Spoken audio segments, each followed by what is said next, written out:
Alright, so we have identified Boreth as the next target for the Fek'ihri because they believe they can summon Molor back from the fiery hell of Grethor, the former tyrannical ruler of Kronos from the time of Kahless. I bring word from Emperor Kahless. The Fek'ihri are on the move, and he believes an attack on Boreth will happen soon. Your orders are to meet the Emperor in the Boreth system. Assist him in his efforts to defend that sacred place. Do what needs to be done to defeat the Fek'ihri horde. Boreth cannot fall. The Boreth monastery has already been visited once recently, but we never made it planetside. The temple is incredibly important for the Klingon people, as the location where Kahless is said to one day return, and in a way he did, as the cloned Kahless, the current emperor, was created here and first revealed himself to Worf amid his meditations. It's a Fek'ihri fleet! The attack has begun! It is good that the Emperor is here, but even his flagship will not last long against that many enemies. We must join the battle at once! The Emperor's IKS battle and Kagran's IKS Deck are already here. The Kagran looks rather diminutive in comparison. But, nonetheless, we are Klingon, this is Boreth, and those Fek'ihri are invaders. We cloak and move in to drive off the horde, and there is a lot of them. There may have been more over Kronos, but that had an entire Klingon fleet watching over the home world. The trick here is quite simply to avoid pulling more than you can handle. The mighty firepower of our two accompanying battlecruisers is going to go some way to even the odds. These Fek'ihri are bold, and they are no match for Klingon warriors.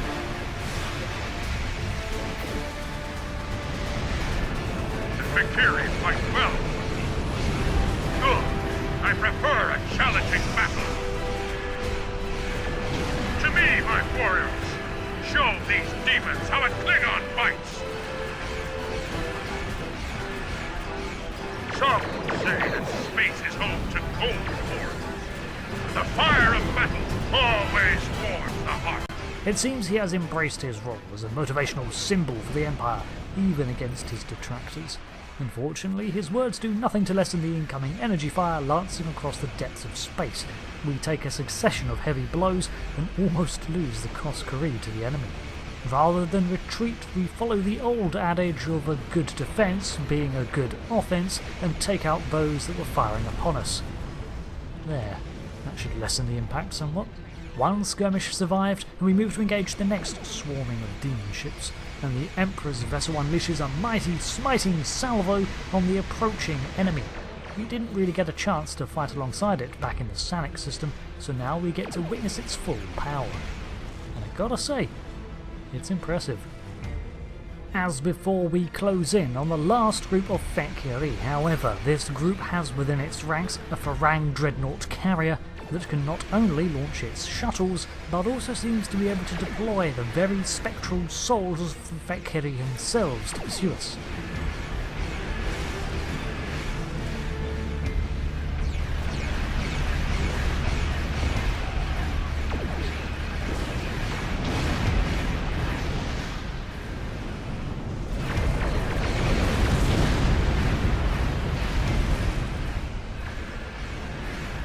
After whittling down its launched fighters and the accompanying vessels, we get a little too cocky and end up suffering a colossal impact from the dreadnought. For the second time, Kagran almost falls in combat. Fortunately, before we do, our battleships win the day. The system is ours. We're done. Hail the monastery and inform them of our status. We prepare to do just that, as repair teams seal the hull breach and contain the onboard fires. What's a battle without a few scars anyway? With the ship back to being battle ready, we open a channel to the monastery to speak with a monk named Tenovic. Emperor Kahless, we are honored. Your return to Boreth is quite timely. The Fek'ihri have beamed assault teams to the monastery. Your assistance in the defense effort would be most appreciated. Tenovic, that name's familiar. Forgive me, we'll beam down straight away. The monks have transmitted safe landing zone coordinates to us. We can beam down whenever you are ready. My blood boils at the thought of Fek'ihri desecration. It must be avenged! Then they shall pay with their lives, or souls, or whatever. We're going to stick them with the bat'leth. Indeed. Come, Tenovic awaits. He may have insight on the goals of the Fek'ihri. I would know the enemy's mind before I meet them in battle if I can. Knowledge, after all, is power. Emperor Kahless, come on! I have been expecting you. Now, Tenovic is actually supposed to address us by name here, something that Roka picks up on immediately because, as far as she knows, this is the first time she's ever been here. We know a great many things. Time is malleable here. I have seen this before. Our meeting was inevitable. So this Tenovic has watched over Boreth since 2257, when L'Rell deposited him here in secret. Yes.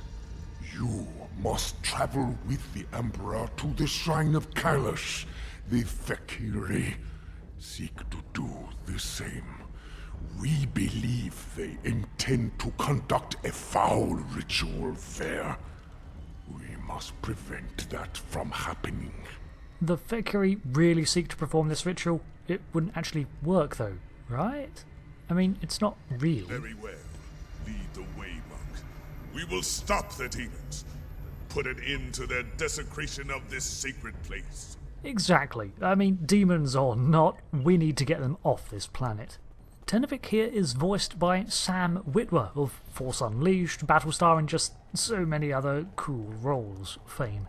Originally it was to be voiced by Kenneth Mitchell, who played the role amid others on Discovery, but medical complications sadly prevented this. Stepping outside of this safe storeroom, we're immediately accosted by Fek'ihri. They must have chased Tenovic here. We can see, however, that even the monks of Boreth are trained combatants, and Tenovic wields a bat'leth of mid-23rd century design, before the standardised KDF model came about. We proceed into the main hall, where more of the demons swell and surge around the pillars, and the monks fight on, fending off the extra-dimensional invaders. As usual when fighting the Fek'ihri, it's not long before we have to resort to wielding bat'leths ourselves. They seem rather fond of melee combat. You will find the shrine to the west. Be ready to fight. There are more Fek'ihri about. So, I'm not going to go into too much lore on Boreth itself, because I'm saving that for its own video soon, but it is home to time crystals. Within the deeper chambers of the temple, the areas where they reside get a little messy with the flow of time, which has led Tenovic to persist into ages well beyond his lifespan. I can't help but wonder what events look like for him, one appointed to manage the crystals.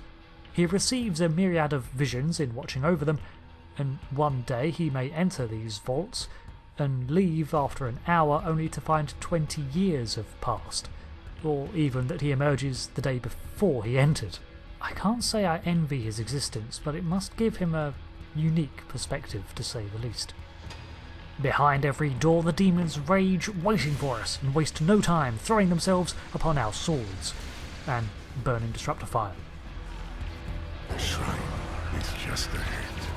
This is where the Fek'ihri are concentrating their efforts. Slaying our way through these hallowed halls, fighting demon hordes alongside warrior monks and Kahless, certainly paints the picture of ancient Klingons, and I can't help but be swept up in emulating the conflicts of old. This is like reliving a medieval fantasy. Ahead, however, we see the shrine of Kahless in the hulking form of Dajar once more, reconstituted in this realm somehow. There! The shrine! And my blade! As we approach, we can see they certainly are in the midst of some sort of ritual, so we interrupt. Dajar summons forth the fires of Grethor and wades in to cleave us with his battle axe, while his surrounding horde of demons also make to attack. And as with every encounter with this demon, we slay him, hopefully for the last time. Dajar has paid the price for his crimes! To hold my blade once more. Ah, 'tis a great victory indeed. We must meditate. I will guide you. Together, we will go beyond. I will guard you as you make your journey to Grethor. Fight with honor. Comply!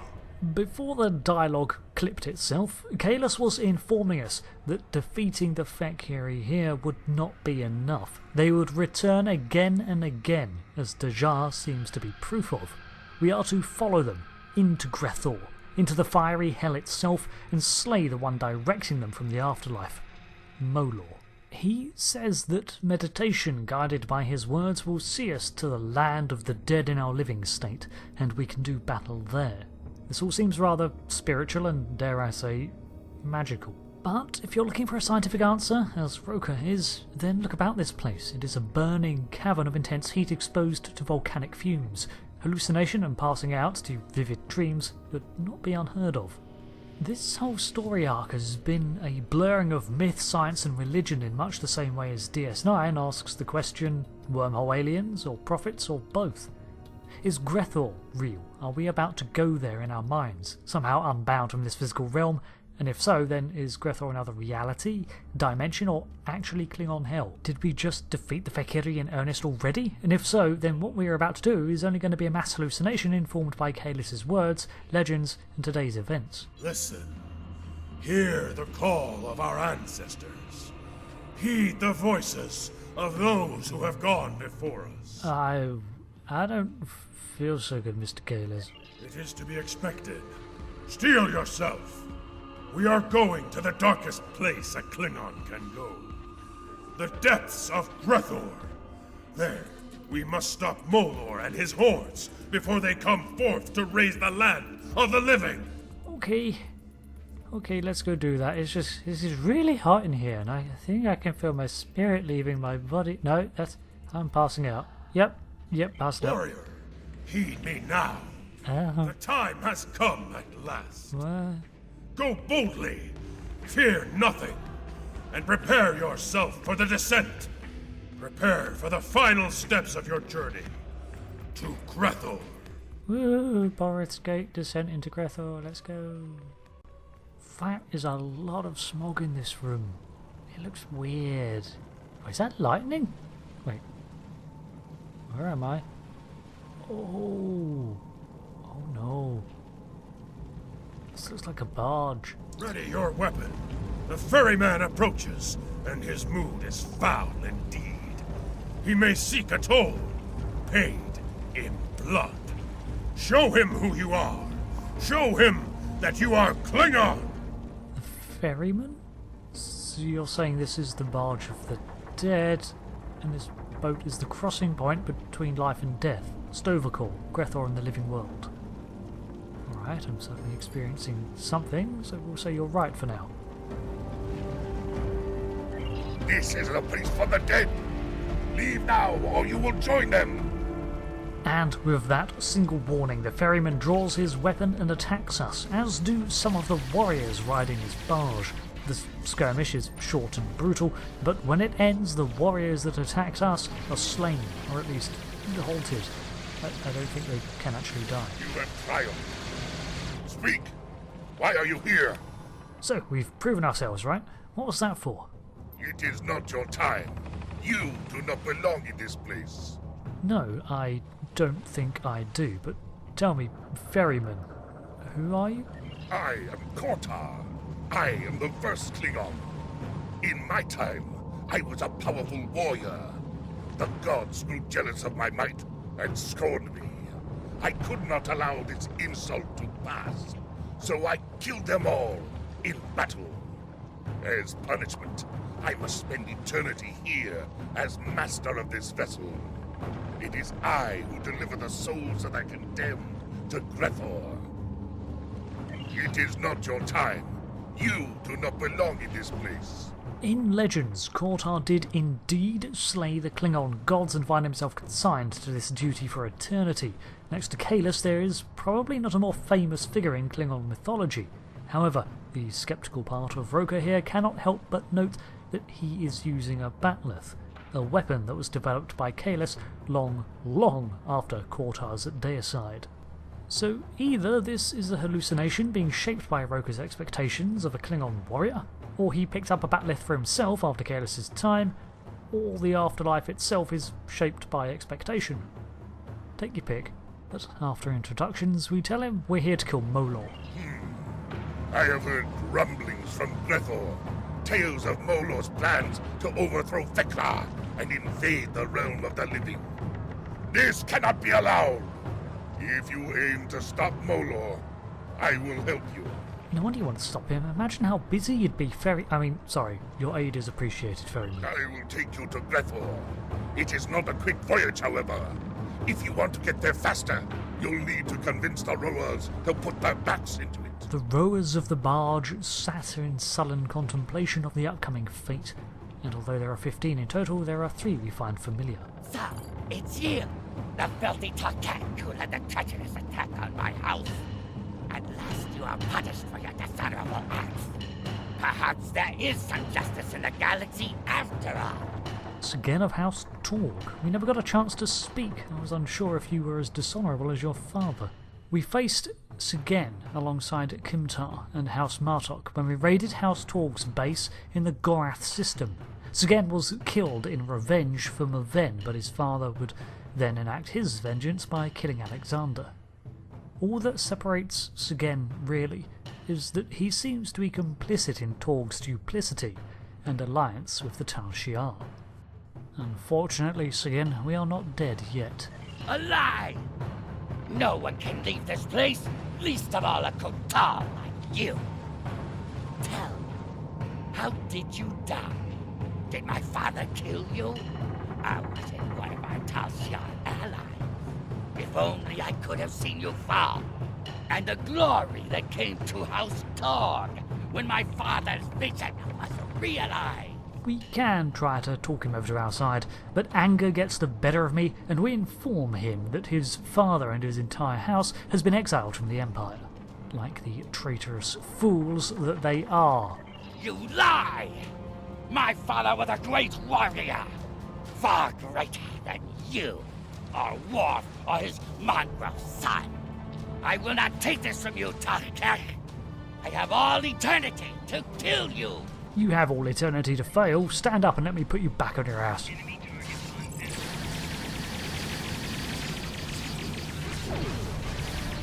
I yield. You win. I yield. Strangely, this ass-whooping seems to have reinvigorated the rest of the rowers. They seem on board, and they'll listen to us. Let's move on to the next group. We move to the next group, and amid the huddled, we see another familiar face. You! It seems my suffering is to begin early. Though I suppose there is cold comfort in knowing we are both prisoners now. Warden Krashak was the overseer of Ruropenthe. He accepted money from the hires of House Torg in order to imprison Kimtar Alexander when he originally sought to bring their treachery to light. Strangely, it was Starfleet's Section 31 that led us to this information, and then the Warden tried to kill us to prevent word of his mismanagement of justice from spreading. Apologies, Warden. I am not staying here. Unlike you, where your dishonour has you bound for Grethor. What brought me here was a barrage of fire from your vessel. I should have fed you to the Jackal Mastiffs when I had the chance. Perhaps I can find something to feed you to when we reach Grethor. I don't particularly feel like picking a fight with him. Instead, we simply ask him to join with us in defeating Molor, a far greater evil, and maybe redeem himself and earn back some honour. What you offer? Once, I was an honorable man, before giving in to my greed. Once, I would know of honor one last time. I will follow your lead. Nicely done, and as we approach the last group, we see the hunched shoulders and familiar red jacket of a Klingon captain. The traitor took my command and my life. Come to gloat, have you? Your treacherous ways continued after my death, it seems. Why else would you be here, bound for Grethor? Jurlak, I am bound for Grethor by duty, something you forgot, along with Emperor Kahless. Kahless? Bah! I do not call that thing at your side Kahless, and I do not honor you. or the Empire you blindly serve. Were it not for you and the Empire, I would have been able to quietly retire and live a long, prosperous life. Jurlak tried to sell out his crew, including me, to a Starfleet vessel. He killed the XO, and then Roker killed him. So, I feel it's only fair to point out that he would have been bound for Grethor as a traitor regardless. Save your preaching for someone who finds value in it, worm! Begone! Leave me to my misery! Once again, we can choose to insult him, which I'm rather tempted to do, but let's see if he will actually see reason at last. And let's see if we can remind him what it means to be Klingon and fight alongside us. To be Klingon. I accept your challenge. I will prove myself to you, just to see the look on your face when I do. So, one of those pathetic drakes still has a spine. Come forth, then. Bring that spine of yours into battle, that I may break it like a twig! This hulking Fek'ihri looks a lot like Dajar, and I wonder what gives this tormentor the right to set foot on the barge before we have arrived at Grethor. How about you go for a swim? Impudent wretch! So you will learn the price of defiance! Your suffering will begin long before you reach the halls of Grethor! Or I kick your ass back to Grethor so you can tell them I'm coming. Ow, okay. That hurt.